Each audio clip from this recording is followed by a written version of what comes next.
Es saprotu, ka tev ir šauks, bet īstenībā tam stilam ir savs nosaukums. Tas ir tāds Japāņu stils, viņi pa K-popu stilu arī sauc, kad ir tādas taisnā griezuma krāciņas, viss ir tāds stāvošs, stīvs, es pat to nosauktu.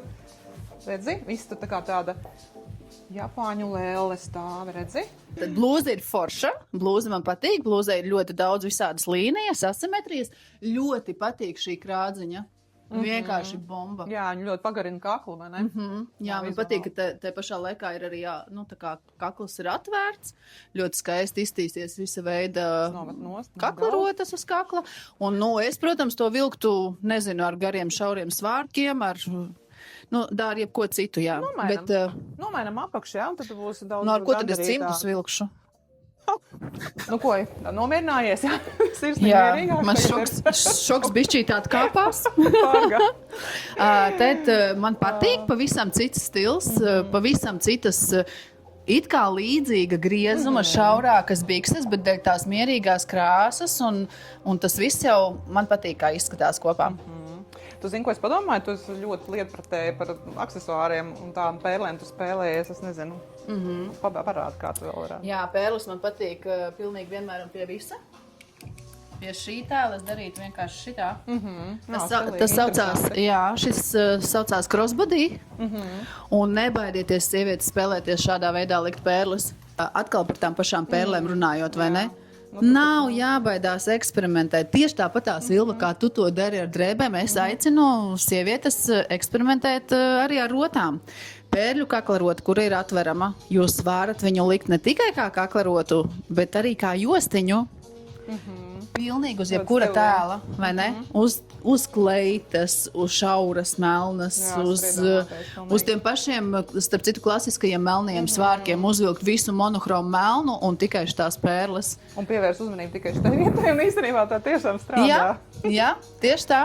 Kustēsieties pa biroju, kur vien staigāsiet, jūs visur pievērsīsiet uzmanību, jo tā pērle ļoti skaisti spēlē. Vēl gribu jums pastāstīt vienu lifehacku par baltajām blūzēm. Tikko aizkadrā viena no kolēģiem stāsta vienu brīnumu. Tātad, lai krādziņas nesmērētos, un šai blūzē kā reiz tas ir ar tonālo, jā. Šai blūzē tas ir raksturīgi, jo es ik pa laikam jūtu, kad es noliecu galvu un pilnīgi reāli būtu nosmērēt šo krādziņu ar tonālo krēmu. Tad lūk lifehacks. Izrādās, vajagot krādziņu nopūst ar visparastāko matu laku, ļaut viņai nožūt un viss, un jūsu krādziņas mūždien būs baltas un skaistas. Pamēģiniet, ziņojiet, kā tas ir. Ko, Ines, tagad es apģērbu vēl tev papildināju ar oversize džīnsu jaku īso, kas it kā pirmatnē šķiet, kas tur tā, džīnsa jaka, bet viņa ir moderns griezums, oversize drusciņi, neveido tevi lielāku, jo viņai ir īsais tas griezums. Ko tu teiksi? Tu pēc darba vienkārši uzvelc tādu džīnsu jaku un nezinu, šampaniešu glāzi braucam apvienīcām. Jā, man atkal ļoti patīk. Man patīk, kad ir dažādi krāsu salikumi, kad nav viss tāds beigi monohroms. Man patīk, ka tā jaka ir ļoti skaists zilais tonis. Jā, man patīk arī, kā tev aizmugurē izstās pagriez parādi. Jā, redzi, nemaz neizskatās, ka kaut kāds apjoms vairāk, vai man patīk. Un arī šeit, tieši tāpatās, jūs varat tām pērlēm spēlēties, viņas ļoti skaisti izskatīsies pa virsu džinsam. Netipiski, bet ļoti forši. Ko? Fināls. Grand Total, kā sacīt jāsaka.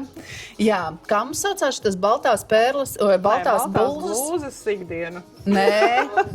Kā? Sindroms. Baltās blūzes sindroms.